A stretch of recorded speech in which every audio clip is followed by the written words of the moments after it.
BRS MLA Harish Rao మీడియాతో మాట్లాడుతున్నారు. Live లో చూద్దాం. గౌరవనీయులు సభాధ్యక్షత వహిస్తున్నటువంటి పెద్దలు విఠల్ రెడ్డి గారు, గౌరవ శాసనసభ్యులు పెద్దలు సుధీర్ రెడ్డి గారికి, గౌరవనీయులు రామ్మోహన్ గౌడ్ గారికి, గౌరవనీయులు వెంకటేష్ గౌడ్ గారికి, మా శాసన మండలి సభ్యులు గౌరవనీయులు పెద్దలు దయానందన్న గారికి, మరి ఇంకో రామ్మోహన్ గౌడ్, చాలా మంది ఉన్నారు. వేదిక మీద ఉన్న మాజీ కార్పొరేటర్లకు, మా మహిళా నాయకులకు, వేదిక మీద ఉన్న పార్టీ సీనియర్ నాయకులకు, ఉద్యమకారులకు, మా బీఆర్ఎస్ కుటుంబ సభ్యులకు, జర్నలిస్టులకు అందరికీ పేరు పేరున నా హృదయపూర్వక నమస్కారం తెలియజేస్తా ఉన్నా. కొంచెం 6కి పెట్టుకుంటే బాగుండే మీటింగ్, కానీ నేనే కేసీఆర్ గారి దగ్గర నాకు మీటింగ్ ఉంది 4కి పెట్టమని చెప్పాల్సి వచ్చింది. ఇది జరిగేది ఆదివారం అయినట్టున్నది. సరే, ఏది ఏమైనా ఇవాళ మీరు నిజంగా గొప్పవాళ్ళు. ఎల్బీ నగర్ కార్యకర్తలు, ఉద్యమకారులు అందరూ కలిసి ఇలా బ్రహ్మాండమైనటువంటి విజయాన్ని సాధించిన మీకు నా హృదయపూర్వక శుభాకాంక్షలు, అభినందనలు తెలియజేస్తా ఉన్నా. మన పరిస్థితి ఎట్లయిపోయిందంటే, ఉగాది నాడు మనం పచ్చడి తాగుతామా? ఇవాళ మన బీఆర్ఎస్ పార్టీ పరిస్థితి ఉగాది పచ్చడి లాగుంది ఎల్బీ నగర్లో. ఎందుకంటే సుధీర్ అన్న గెలిచిండు, తీపి ఉన్నది, కానీ అయ్యో కేసీఆర్ లేడు, మన ప్రభుత్వం లేదనే చేదు ఉన్నది.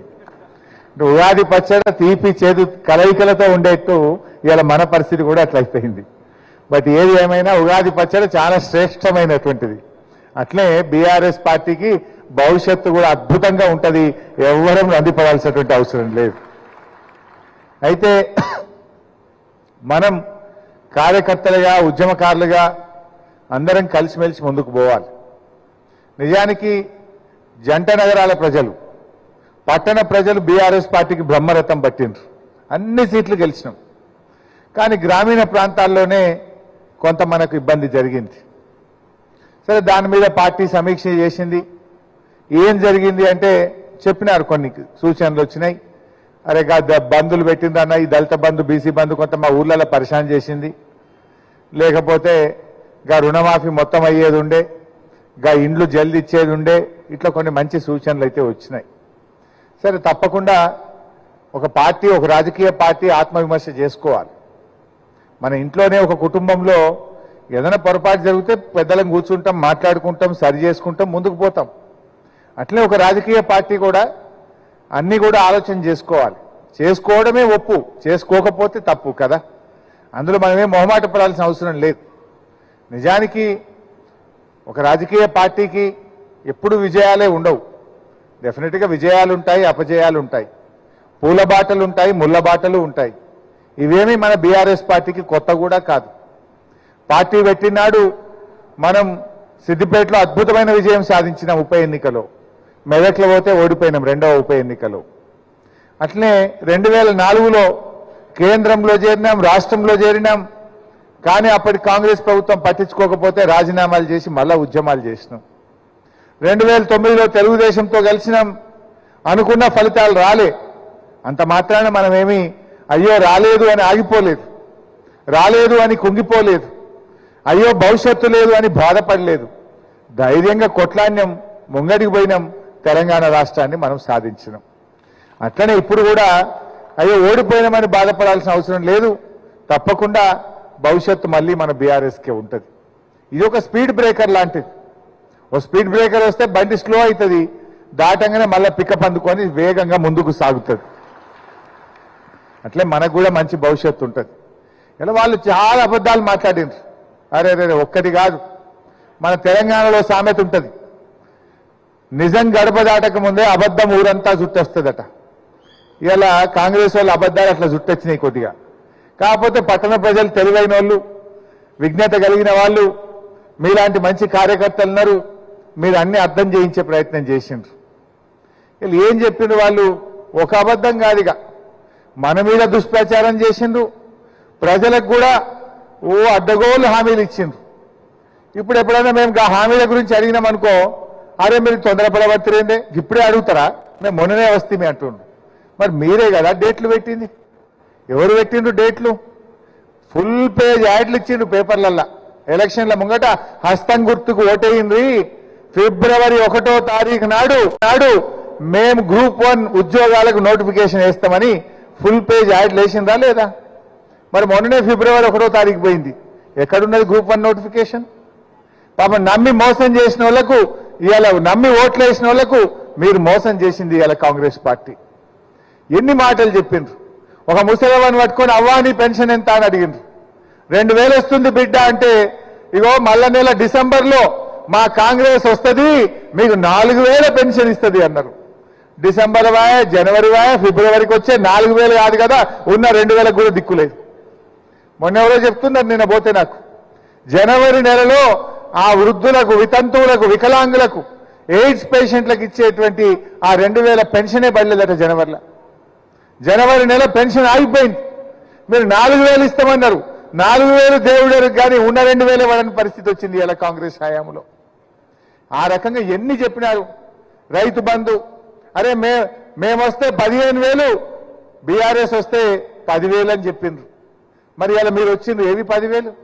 10,000 లేవు, 15,000 లేవు, పాత 10,000 కూడా లేవు. పడుతున్నాయా రైతు బంధు? ఇవాళ రైతులందరూ కళ్ళలో ఒత్తులు వేసుకొని చూస్తున్నారు. ఇవాళ 3 ఎకరాల దాకా కూడా ఇంకా ఇప్పటికీ రైతు బంధు పడని పరిస్థితి వచ్చింది. ఈ రకంగా అనేక విషయాలు. వడ్లు అమ్ముకోకుండా మేము వస్తున్నాం, రాగానే బోనస్ ఇస్తాము అని చెప్పిండ్రు. ఇక బ్యాంకులో పోయి అప్పులు తెచ్చుకోండి, డిసెంబర్ 9వ తారీఖు నాడు 2 లక్షల రూపాయలు అప్పు మాఫీ చేస్తామని చెప్పిండ్రు. మరి డిసెంబర్ 9 పోయి జనవరి 9 అయింది.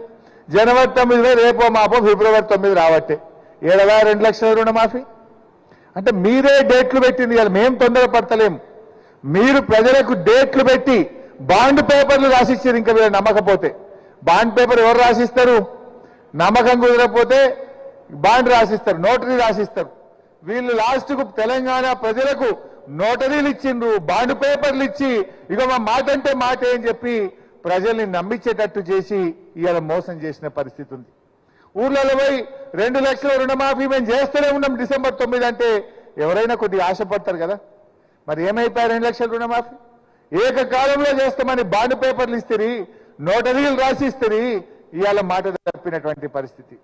ఇదే విషయాన్ని మనం అడిగితే ఏమంటారు? అరే మీరు తొందరపడుతున్నారేంది అని పడుతుంది. మరి ఎవరు చెప్పమందా నేను బాండ్ పేపర్లు రాసిచ్చి 9 తారీఖు చేస్తామని చెప్పింది మీరు కాదా? డిసెంబర్ నెలలో ఉచిత కరెంటు స్టార్ట్ అవుతుంది, మా సోనియమ్మనే మీ కరెంటు బిల్లు కట్టదు అంటారు. మరి డిసెంబర్ పోయి ఫిబ్రవరి వచ్చే ఈ బిల్లు ఎవరు కట్టాలి? ఇప్పుడు మరి బిల్లులన్నీ సోనియా గాంధీకి పంపిద్దాం, మరి మనం పోస్ట్లా కట్టమని చెప్పుదాం. చెప్పలేదా రేవంత్ రెడ్డి? మా సోనియా గాంధీ కట్టదు అన్నాడు. మరి ఇలా ఫిబ్రవరి నెల వచ్చినా కరెంటు వాళ్ళు వచ్చి ముక్కు విండి బిల్లు వసూలు చేస్తూ ఉన్నారు. అంటే ఈ రకంగా అనేక దుష్ప్రచారాలు చేసిండ్రు. ఇలా అద్భుతమైన సెక్రటరియట్ కట్టిండు మన కేసీఆర్. 125 అడుగుల అంబేద్కర్ విగ్రహాన్ని పెట్టిండు మన కేసీఆర్. అద్భుతమైన కాళేశ్వరం ప్రాజెక్టు కట్టిండు మన కేసీఆర్.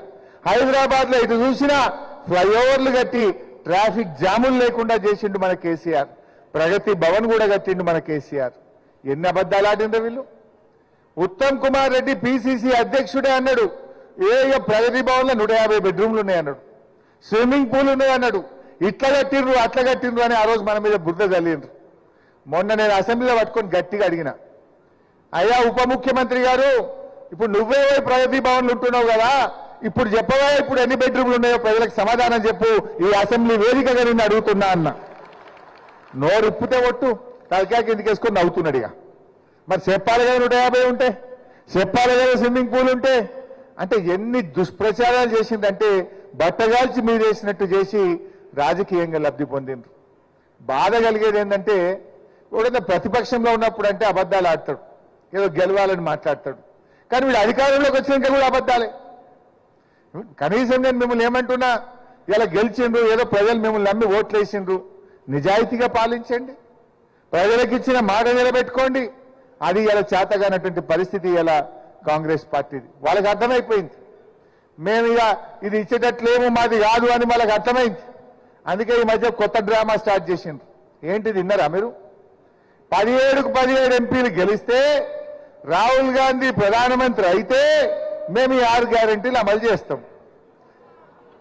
ఈ దేశంలో ఎవరినైనా చెప్తాడు రాహుల్ గాంధీ ప్రధానమంత్రి అవుతాడే? మొన్ననే చెప్పిండు ఆమె ఎవరు మమతమ్మ గారు, వెస్ట్ బెంగాల్ ముఖ్యమంత్రి మమతా బెనర్జీ గారు చెప్పింది మొన్న ఎక్కడనో, అరే మీ కాంగ్రెస్ పార్టీలు బాగా ఎగుతురు దుంకుతురు, మీ ముఖానికి 40 సీట్లు తెచ్చుకోండి ఎంపీలు చాలు అన్నది. మీకు 40 సీట్లన్నీ వస్తాయా అన్నది మమతా బెనర్జీ గారు. అంటే 40 సీట్లు రాని కాంగ్రెస్ పార్టీ ఈ దేశంలో అధికారంలోకి వస్తుందా? అసలు మీ ఇండియా కూటమి రోజు ఇసుకపోతుంది, పేకమేడలాగా కూలిపోయింది. ఆయన నితీష్ వెళ్ళిపోయిండు, కేజ్రీవాల్ వెళ్ళిపోయిండు, మమతా బెనర్జీ వెళ్ళిపోయింది, సిపిఎం పార్టీ వెళ్ళిపోయింది. అసలు ఎవరైనా ఉన్నాడా మీ ఇండియా కూటమిలా? మరి యాడికేళ్ళ అధికారంలోకి వస్తారు మీరు? అంటే ఇవాళ రేవంత్ రెడ్డి గారు మెల్లగా తయారు చేస్తుండిగా, ఆయనకు కూడా అర్థమైంది ఇండియా కూటమి రాదు, రాహుల్ గాంధీ ప్రధానమంత్రి కాడు. అందుకే చిన్నగా ఇప్పుడు ఒక వంట వండుతున్నాడు. ఏమని? అరే ఢిల్లీలో మా గవర్నమెంట్ వస్తుంది అనుకున్నాం, రాలేదు, ఇక ఈ 6 గ్యారెంటీలు మాకు చేత కాదు అని చేతులు లేపనీకో కొత్త వంటకం స్టార్ట్ చేస్తా ఉన్నాడు. ఈ విషయాన్ని మనం ప్రజలకు చెప్పాలి. నిజంగా నువ్వు ప్రజలకు ఇచ్చిన మాట నిజమైతే ఈ పార్లమెంట్ ఎన్నికల్లోపు మా అవ్వ తాతలకు 4000 పెన్షన్ ఇచ్చి నువ్వు ఓట్లు అడగాలని చెప్పి నేను డిమాండ్ చేస్తా ఉన్నా. నిజంగా నీ మాట మీద ఉండేవానివైతే పార్లమెంట్ ఎన్నికల నోటిఫికేషన్ వచ్చే లోపు మా అక్క చెల్లెలకు నెలకు 2500 రూపాయలు బ్యాంకులలో వేసి నువ్వు ఓటు అడగాలని చెప్పి నేను డిమాండ్ చేస్తా ఉన్నా. రేవంత్ రెడ్డి నిజంగా నువ్వు మాట మీద ఉండేవాడివైతే డిసెంబర్ 9 2 లక్షల రుణమాఫీ చేస్తా అన్నావు. ఆ రుణమాఫీ చేసినాకనే మా రైతుల ఓటు అడగాలని చెప్పి ఈరోజు నేను డిమాండ్ చేస్తా ఉన్నా. నీకు నిజాయితీ ఉంటే నువ్వు మాట మీద నిలబడు, కానీ అన్ని జూటా మాటలు మాట్లాడు. ఇవాళ కాంగ్రెస్ పార్టీకి అర్థమైపోయింది, అలవాటైపోయింది. ఇవాళ మార్పు అన్నారు. ఏమైనా మార్పు వచ్చినా? అదే 2 నెలల్లో వచ్చింది, కొద్దిగంత మార్పు వచ్చింది. 6 లక్షల మంది ఆటో కార్మికులను రోడ్డు మీద వేసిండ్రు. 6 లక్షల మంది ఆటో కార్మికుల జీవితాలు మాత్రం ఆగం చేసి ఇలా మార్పు అయితే తెచ్చిండ్రు మీరు. ఇలా ఇప్పటికి 12 మంది ఆటో రిక్షా కార్మికులు ఆత్మహత్య చేసుకున్నారు. ప్రగతి భవన్ ముందు పోయి ఆటోను తగలబెట్టినటువంటి పరిస్థితి మన టీవీలో చూస్తే బాధ కలుగుతా ఉంది. మార్పు వచ్చింది. మా సుధీర్ అన్న చెప్పినట్టు ఊర్ల పన్ను అయితే రోజుకు వ్యవసాయానికి 8 గంటల కరెంటు తీసేస్తుండ్రు. పట్టణాలలో అప్రకటితమైన కరెంటు కోతలు, అర్ధగంట గంట కరెంటు పోగానే కాంగ్రెస్ వచ్చింది, కరెంటు పోయింది అంటారు పబ్లిక్. ఒక స్కూల్లో అమ్మాయి ఉన్నదట, మొన్న ఒకరోజు స్కూల్ అవుతా ఉంటే 9వ తరగతి అమ్మాయి, ఆయన టీచర్ పాఠం చెప్తుందట, కరెంటు పోయిందట. ఆ అమ్మాయి ధన్మన్ అన్నదట, కాంగ్రెస్ వచ్చింది కరెంటు పోయింది అంటుందట. 9వ తరగతి అమ్మాయి లాస్ట్కు. ఇవాళ కరెంటు కోతలు, ఇవాళ మార్పు వచ్చింది, కరెంటు కోతల్లో మార్పు వచ్చింది. అదేవిధంగా రైతు బంధు కేసీఆర్ గారు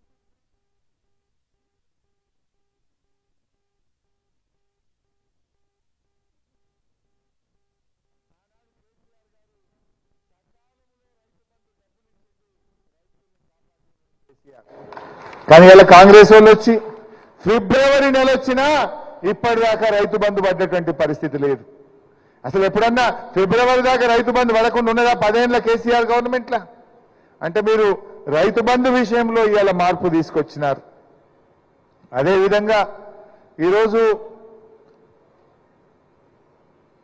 కేఆర్ఎంబి ప్రాజెక్టులు ఇవాళ ముఖ్యంగా మన హైదరాబాద్కు చాలా ఎఫెక్ట్ అవుతుంది. ఇవాళ రేవంత్ రెడ్డి గారు వీళ్ళ ప్రభుత్వం ఇవాళ కూడా మళ్ళీ నోటుకు వచ్చినట్టు మాట్లాడింది ఆయన. ఏంది కేఆర్ఎంబి ప్రాజెక్టులు అంటే ఏంది? శ్రీశైలం కానీ నాగార్జున సాగర్ కానీ మన కృష్ణా బేసిన్ మీద ఉన్న ప్రాజెక్టు అవుట్లెట్స్ ను కేంద్ర ప్రభుత్వానికి అప్పచెప్పడం. 10 ఏళ్ల కేసీఆర్ గారి ప్రభుత్వంలో మనం ఏ రోజు కూడా వాళ్ళు ఎంత ఒత్తిడి పెట్టినా మనం కేఆర్ఎంబికి ప్రాజెక్టులు అప్పచెప్పలేదు. మేము ఒకటే చెప్పినాం, మాకు 50% వాటా ఇవ్వండి. శ్రీశైలంను ప్లానింగ్ కమిషన్ చెప్పినట్టుగా దాన్ని హైడల్ ప్రాజెక్టుగా గుర్తించండి. మా డ్రింకింగ్ వాటర్లో 20% మాత్రమే మీరు లెక్కగట్టండి అని ఇట్లా మనం అనేక షరతులు కేంద్ర ప్రభుత్వానికి పెట్టాం. కానీ కేంద్రం ఒప్పుకోలేదు. ఆ రోజు ఒప్పుకోలేదు కనుక మనము ఆ కేఆర్ఎంబికి మన ప్రాజెక్టులు మనం అప్పచెప్పలేదు. కానీ 2 నెలలు కాలే వీళ్ళ గవర్నమెంట్ వచ్చి కేంద్ర ప్రభుత్వం ఒత్తిడి తెచ్చింది, రాష్ట్ర ప్రయోజనాలను ఫలంగా పెట్టి ఆయనతో పోయిండ్రు, మా ప్రాజెక్టులన్నీ మీకు అప్పచెప్తామని సంతకాలు పెట్టి వచ్చిండ్రు. ఈ విషయం మేము గట్టిగా అడిగితే ఏమంటాడు, లేదు లేదు లేదు అని మన మీద బురద జల్లే ప్రయత్నం. అన్ని చిల్లర మాటలు, పసలేని మాటలు. ఆయన దగ్గర విషయం లేదు కనుక విషం జిమ్మేటువంటి ప్రయత్నం చేస్తూ ఉంటాడు. ఏమంటాడు? అసలు ఏపీ రీఆర్గనైజేషన్ యాక్ట్ లోనే కేఆర్ఎంబి ప్రాజెక్టులు అప్పజెప్పాలని ఉంది. ఆ రోజు బిల్లు పాస్ అయినప్పుడు కేసీఆర్ ఎంపీగా ఉన్నాడు. ఇది కేసీఆర్దే బాధ్యత. ఎంత తలకాయలేని మాటలు, ఎంత అతి తెలివి మాటలు. ఆ రోజు అధికారంలో ఉన్నది ఎవరు? ఆ బిల్లు పెట్టింది ఎవరు? కేంద్రంలో కాంగ్రెస్ పార్టీ కాదా? బిల్లు పెట్టింది కాంగ్రెస్ పార్టీ. ఆ బిల్లును తయారు చేసింది జైపాల్ రెడ్డి గారు, జయరాం రమేష్ గారు. బిల్లు పాస్ చేసింది కాంగ్రెస్ పార్టీ. ఇవాళ ఇద్దరు ఎంపీలు ఉన్న బీఆర్ఎస్ పార్టీ ఆ రోజు కేసీఆర్ బిల్లును ఆమోదించిండని చెప్పి నీ అతి తెలివి మాటలు ప్రజలు నమ్ముతారనుకుంటున్నావా? నువ్వేమన్నావు మొన్నటిదాకా? మేము ఏపీ రీఆర్గనైజేషన్ యాక్ట్ లో తెలంగాణ కరెంటు తక్కువ ఉందని మా జైపాల్ రెడ్డి గారే ఈ బిల్లులో తెలంగాణ కోసం కరెంటు ఎక్కువ పెట్టిండు అని గొప్పలు చెప్పినావు కదా. మరి కరెంట్ ఇచ్చిన ఘనత జైపాల్ రెడ్డిది అయితే కేఆర్ఎంబికి ప్రాజెక్టులు అప్పచెప్పిన ఘనత కూడా జైపాల్ రెడ్డి గారికి, కాంగ్రెస్ పార్టీకే దక్కుతుంది. నీ అతి తెలివి బంద్ చేయి. నిజంగా న్యాయం మాట్లాడు. రాజకీయాలు కాదు, రాష్ట్ర ప్రయోజనాలు ముఖ్యం. ఇలా నువ్వు రాష్ట్ర ప్రయోజనాలను ఫలంగా పెట్టినావు. నీకు అర్థం కాక, ఆలోచన లేక ఆగమాగమై ప్రాజెక్టులు అప్పచెప్పి రేపు హైదరాబాద్కు మంచినీళ్లు లేకుండా చేస్తా ఉన్నావు. ఖమ్మం, నల్లగొండ, మహబూబ్ నగర్ జిల్లాకు సాగునీరు, త్రాగునీరు కూడా దొరకని పరిస్థితి తెచ్చినావు. ఇవాళ నువ్వు ఒక్క తప్పు చేసి ఆ తప్పును కప్పిపుచ్చుకోవడానికి ఇలా 100 అబద్ధాలు మాట్లాడే విధంగా ఇవాళ రేవంత్ రెడ్డి గారు ఆయన ఇష్టం వచ్చినట్టుగా మాట్లాడుతూ ఉన్నాడు. పోతిరెడ్డిపాడు గురించి మాట్లాడతాడు. అసలు పోతిరెడ్డిపాడు గురించి మాట్లాడే హక్కు రేవంత్ రెడ్డి గారికి ఉన్నదా అని నేను అడుగుతా ఉన్నా. నువ్వు ఆ రోజు తెలుగుదేశం పార్టీలో ఉండి ఒక్కనాడన్న పోతిరెడ్డిపాడు ప్రాజెక్టు గురించి మాట్లాడినావా? మేం కొట్లాడినాం. ఆనాడు తెలంగాణకు అన్యాయం అవుతుందని పోతిరెడ్డిపాడుకు పొక్కగొట్టి రాయలసీమకు నీళ్లు తీసుకుపోతుంటే 30 రోజులు అడ్జర్న్మెంట్ మోషన్ ఇచ్చి ఆంధ్రప్రదేశ్ అసెంబ్లీని స్తంభింపజేసింది టీఆర్ఎస్ పార్టీ. మేం కొట్లాడినాం పోడియంలోకి పోయి. ఆనాడు మా మంత్రి పదవులు ఒక్క ఏడాదికే రాజశేఖర రెడ్డి గారి కేబినెట్ లో మంత్రులుగా ఉన్న నేను గాని, నాయన్ నరసింహారెడ్డి గారు గాని మా తెలంగాణకు అన్యాయం చేసే ఈ కాంగ్రెస్ ప్రభుత్వంలో మేము ఉండమని ఒక ఏడాదికే మంత్రి పదవులను గడ్డిపోచల్లాగా మీ కాంగ్రెస్ ముఖం మీద విసిరేసి బయటకు పోయిన వాళ్ళం మేము. పోతిరెడ్డిపాడును అడ్డుకోవడానికి కృషి చేసింది మేము.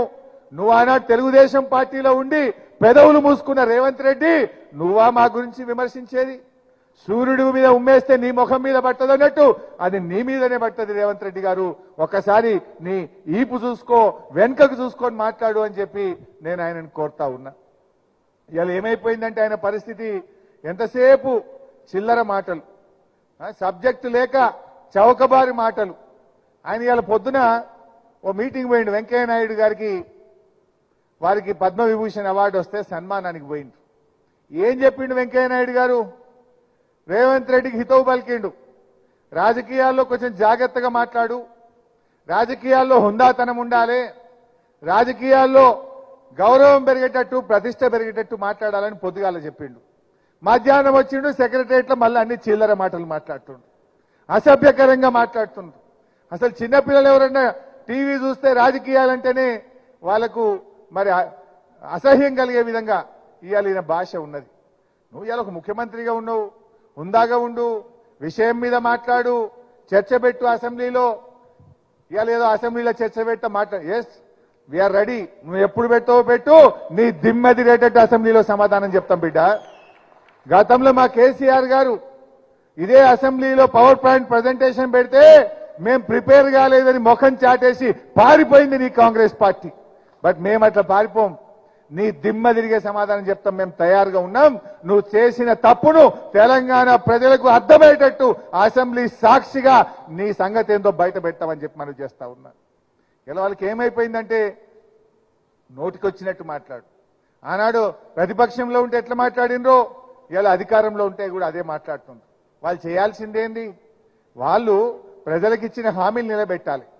అది చెయ్యచేతగాక, అది చెయ్యడానికి అవకాశం లేక ఇవాళ మన మీద విరుచుకపడుతున్నటువంటి పరిస్థితి ఉంది. మీరు మాట ఇయ్యలే. డిసెంబర్లో 4,000 పెన్షన్ ఇస్తామన్నది మీరు కాదా? డిసెంబర్ 9 నాడు 2 లక్షల రుణమాఫీ చేస్తామన్నది మీరు కాదా? రాగానే 15,000 రైతు బంధు ఇస్తామని మాట తప్పింది మీరు కాదా? రాగానే వడ్లకు 500 బోనస్ ఇస్తామని మాట తప్పింది మీరు కాదా? ఇలా మాట తప్పింది మీరు. అది చేతగాక ఇవాళ ఏదో ఏమంటారు చూడు, ఓడలేక ఆడలేక ఓడ మధ్యలో కొట్టిందని ఒక సామెత ఉంటుంది. ఆ రకంగా ఉన్నది అలా పరిస్థితి. ఇలా మీరు పరిపాలన చేతగాని పరిస్థితి ఉన్నది. బట్ అందువల్ల నేను మీ అందరినీ కోరేది ఒక్కటే, పార్లమెంట్ ఎన్నికల తర్వాత అయితే ఇంకా ఆయనతో చేతులు ఎత్తాడు. మా సుధీర్ అన్నట్టు ఇప్పుడైతే రోజు